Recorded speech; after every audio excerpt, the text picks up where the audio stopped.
I want you to take a moment to ask yourself a question that may seem easy, but has deep meanings. Is it possible for me to be content just being alone? This question isn't just empty words.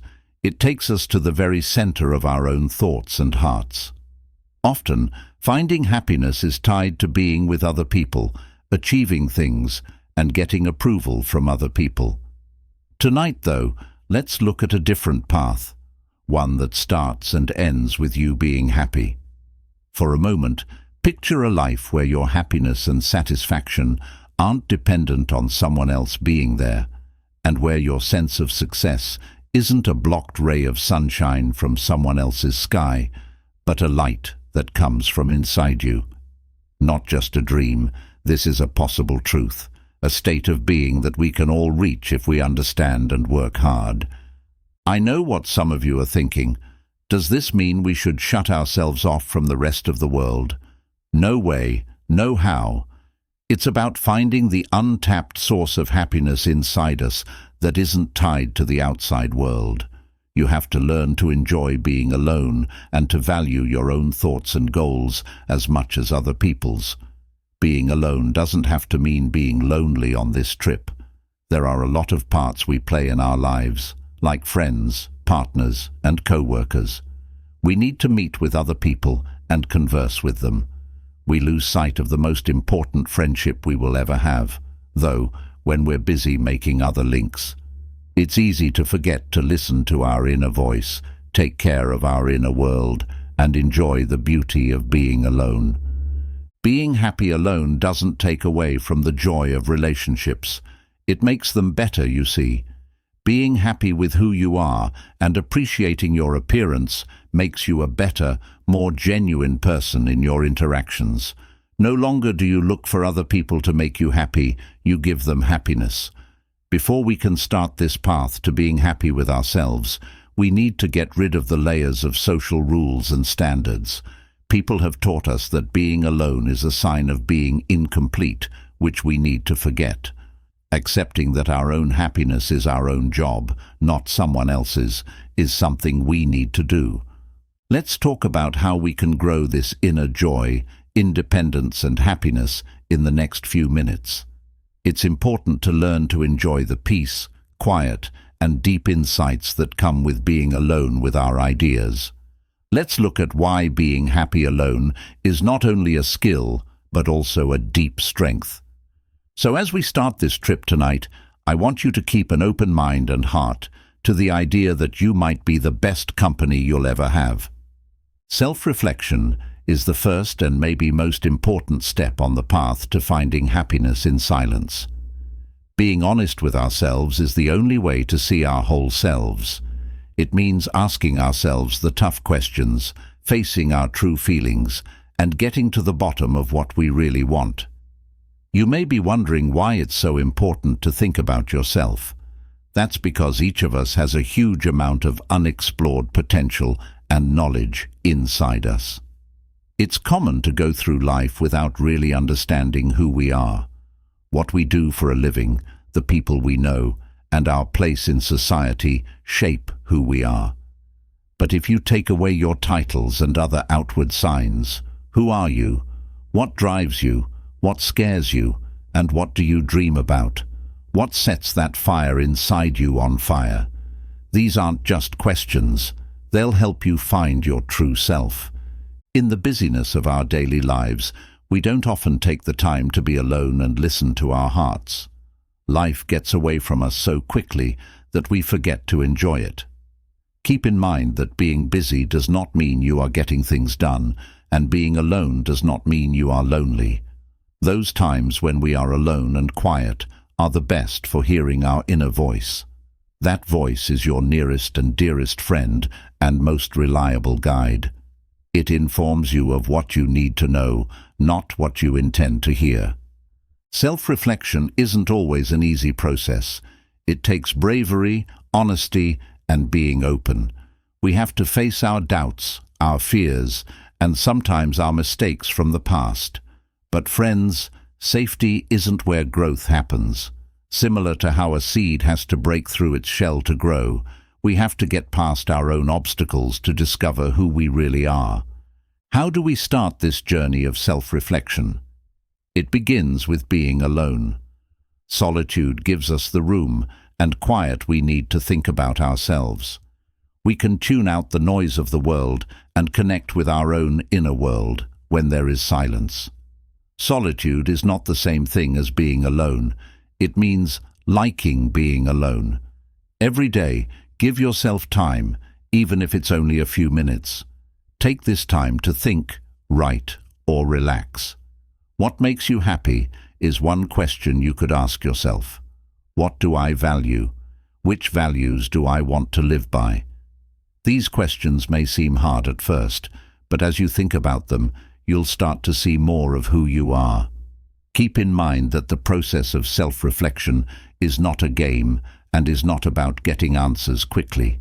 It's about having a talk with yourself that will last a lifetime. It's about learning to accept and value your messiness, your inconsistencies, and what makes you special. Things will start to change in your relationship with yourself as you get used to being alone. You will enjoy being alone more and find pleasure in your own thoughts and dreams. Finding inner balance and peace that is not dependent on outside forces is the key to being happy alone. This journey of self-reflection, not only does it make you happy, but it also makes every part of your life better. You can make decisions that are in line with your true self when you know who you are. Bringing the real you into your relationships makes them more real. When your work is in line with your morals, it makes you happier. I want to encourage you to enjoy the time alone and the path of finding yourself. By getting to know yourself, you can find true happiness. Happiness that is whole in and of itself and doesn't need approval or company to exist. Happiness that is truly yours alone. Let's hear about some people who have found strength, peace, and happiness in being alone. These stories are proof of how powerful it is to enjoy your own company and how the road of self-discovery can change you. Think about Anna, a young woman who was never alone and was always with other people. She loved being with other people and was always looking for acceptance and support from them. Because of her situation, Anna had to be alone for a while, which was a new experience for her. At first, the loneliness was hard to handle, even scary. Later, when the days turned into weeks, Anna started to think about her own thoughts, dreams, and hobbies. As a child, she had always wanted to paint, but never had the time or guts to do it. In the peace and quiet of her own home, she found a love that had been there all along. Anna's story shows us that when we're alone, we can find skills and interests that we didn't know we had. Another story is about Michael, a successful businessman who seemed to have it all: a great job, lots of friends, and a loving family. On top of everything else, Michael felt a hole that he couldn't explain. After some time alone thinking about his life, he understood what was missing: a link with himself. Michael had lost touch with his own wants and dreams as he sought success and fame. He got back in touch with his love of writing, which he had put on hold when he was younger, by spending time alone. Along with a lot of happiness, writing a book gave him a sense of accomplishment that he hadn't had in years.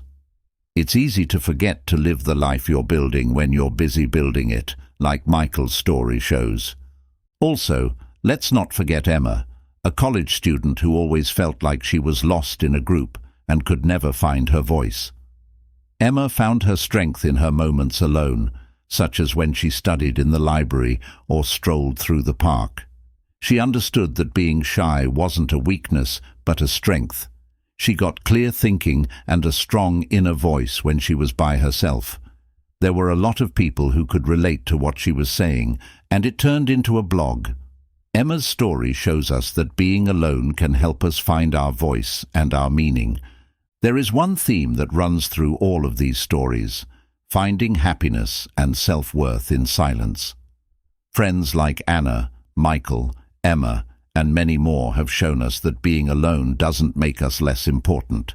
It means we have the guts to face ourselves, dig deep, and find joy in our own company. These stories are more than just stories. They show us what we can become. Our own stories and journeys are just ready to be told. When we are alone, we write our own stories and shape our futures. We can turn our alone time from a lonely experience into a time of self-discovery and happiness.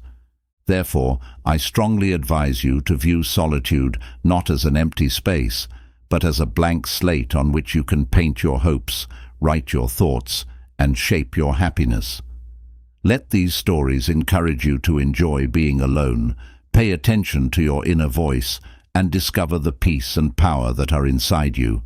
Remember that having a relationship with yourself that is so strong and fulfilling that you can enjoy your own company just as much as you enjoy the company of others is the path to being happy alone, not avoiding the world or throwing away relationships.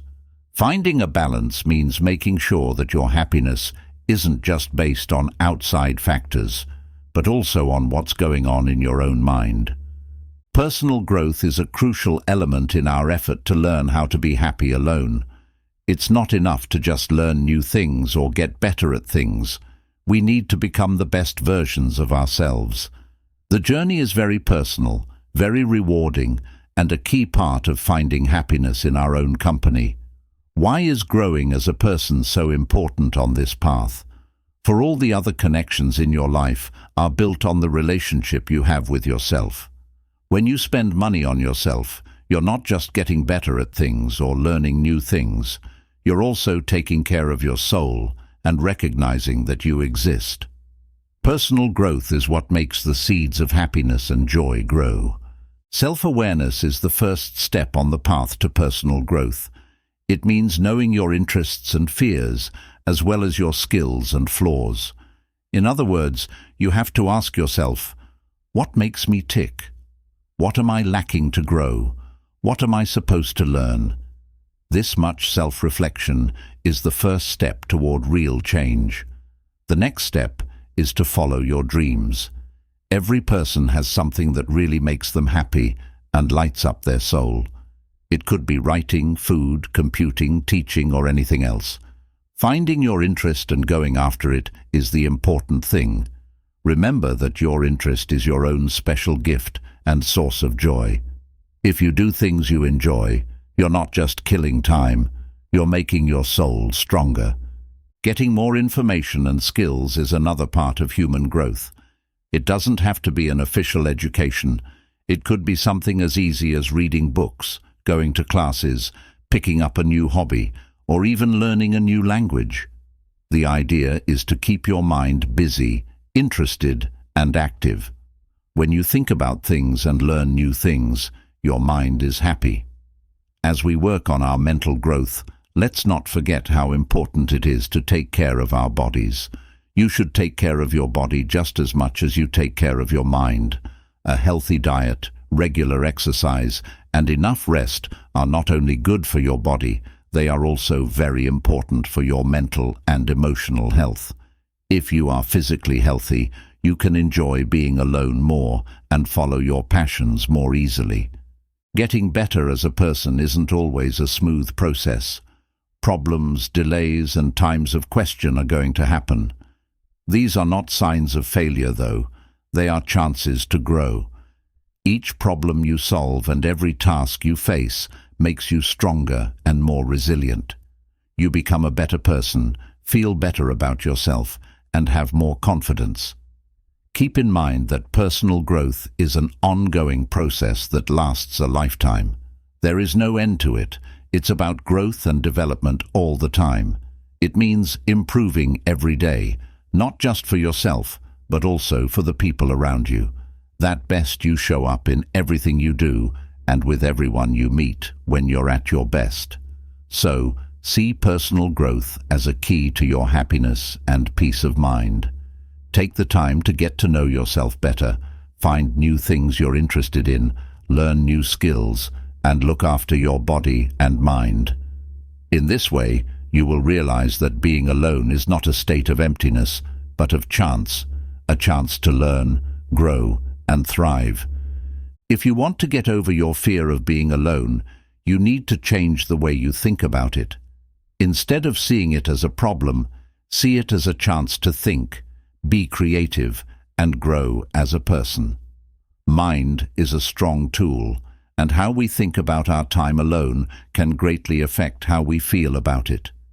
Seeing silence as a place for inspiration and new ideas is one way to change things. Many of the most important thinkers, artists, and leaders in history got their best ideas when they were alone. While we're alone, our thoughts can travel, explore, and develop in ways that we can't when we're with other people. Think of these times as your own creative classes. Self-compassion is another thing that can help you get over being alone. We are often the toughest judges of ourselves. We criticize ourselves for being lonely, not having enough friends, and not following the social standard of always being connected. Stop judging yourself so harshly and start being kind to yourself instead. Understand that it's normal to feel lonely sometimes. It's part of being human. The important thing is how you deal with these feelings.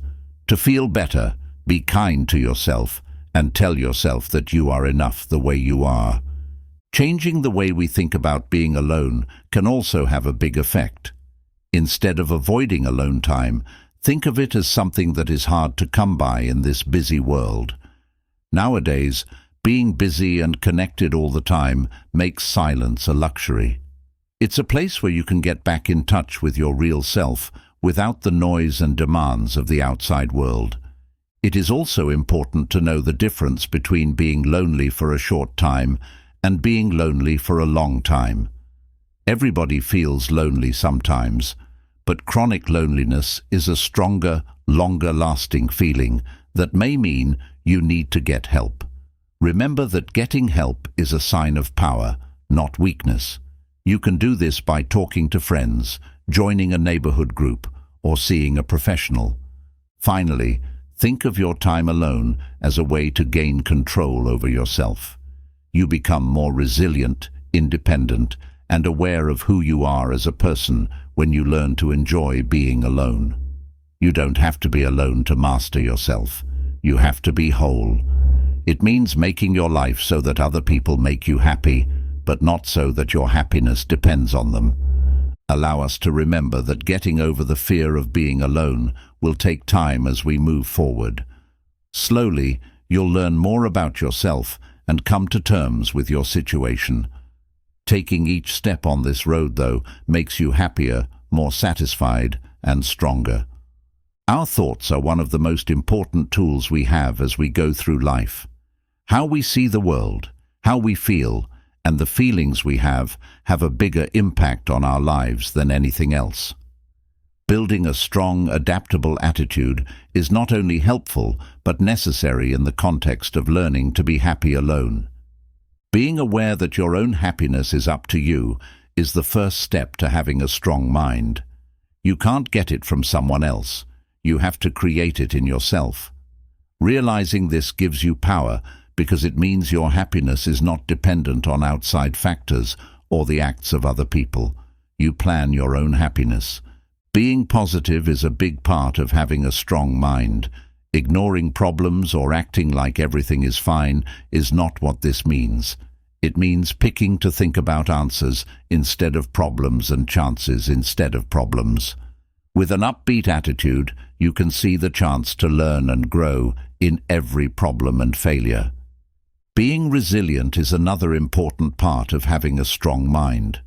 Being resilient means being able to get back up after a failure, deal with change, and keep going even when things get hard. It's about having strength inside that doesn't change when things go wrong. Being resilient means being aware of your feelings, learning from your mistakes, and being brave enough to leave your comfort zone. Accepting your own silence is a practice that can help you become more resilient. It means giving up the need for constant approval from other people and finding approval within yourself. Being at ease with your own thoughts and body is important. In this way, you build mental strength that can't be broken by loneliness or hardship. Living in the present and being aware are also parts of having a good attitude. Most of the time, we miss the beauty of the present moment because we are either thinking about the past or the future. Mindfulness helps us live in the present moment and fully experience and enjoy it. Being aware is very helpful when we are by ourselves because it helps us enjoy the peace and quiet of our own company.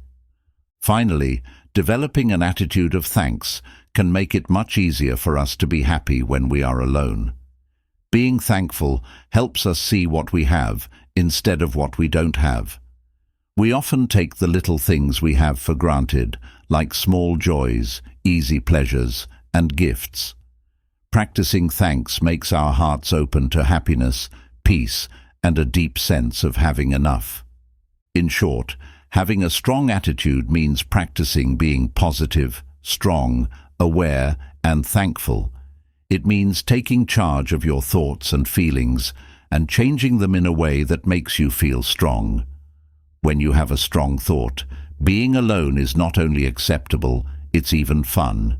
It gives you a chance to rest, think, and grow. As we go on, let's remember that how strong our minds are affects how good our silence is, which in turn affects how good our lives are. In the next part of our speech, we'll talk about how relationships and community help us balance our need for connection with our desire to be alone.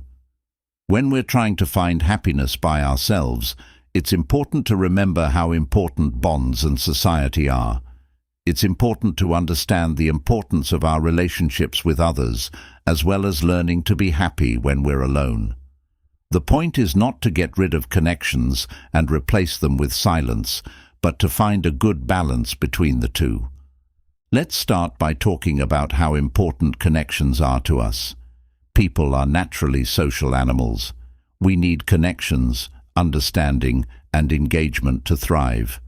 Having relationships gives us support, love, and a sense of belonging, which makes our lives better.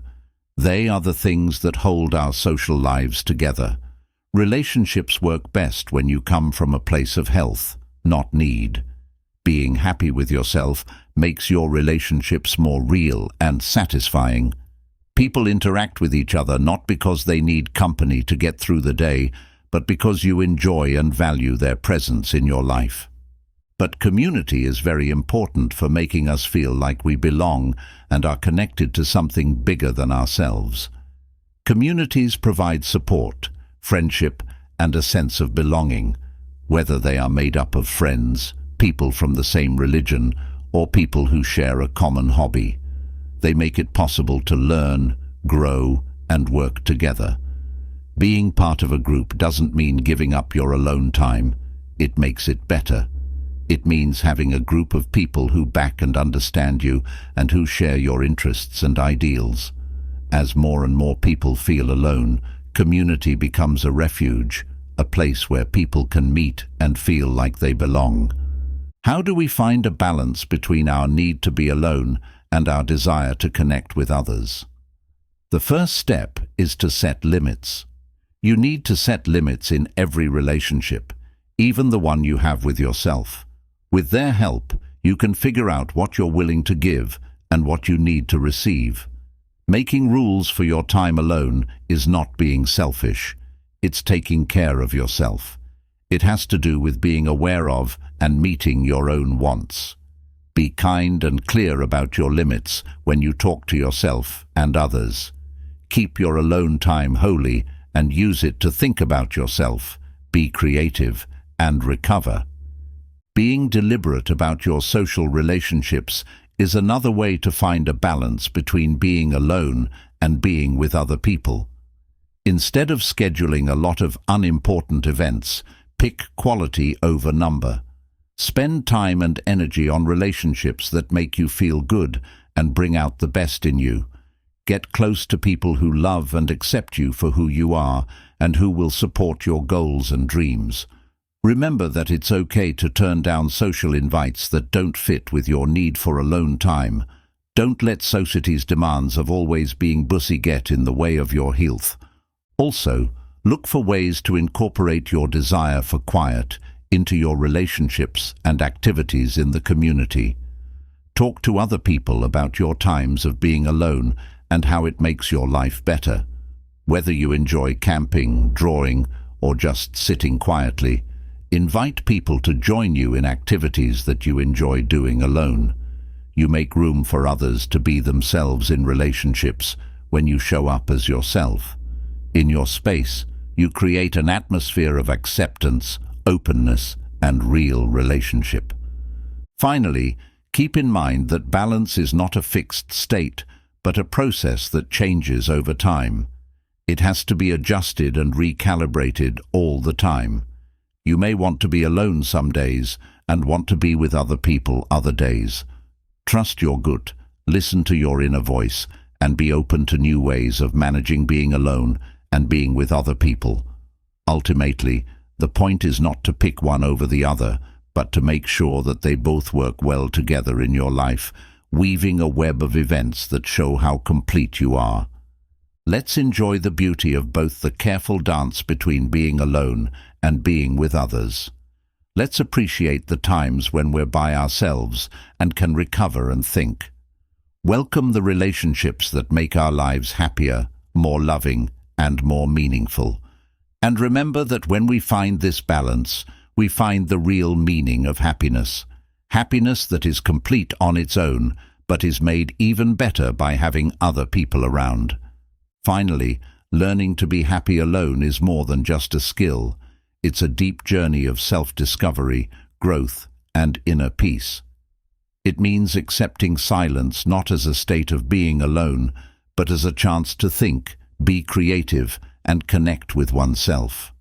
Building a strong mind where being happy is a choice, being tough is an ability, and being thankful is a way of life are all important. You need to find a mix between being alone and being with other people, between getting to know yourself and talking to other people. The most important thing is to realize that real happiness doesn't come from outside acceptance or recognition, but from a deep sense of balance and satisfaction that no one or thing can take away. Friends, may you have the strength to enjoy being alone, the knowledge to listen to your inner voice, and the joy to see every moment of being alone as a valuable gift as you start your journey to happiness in silence.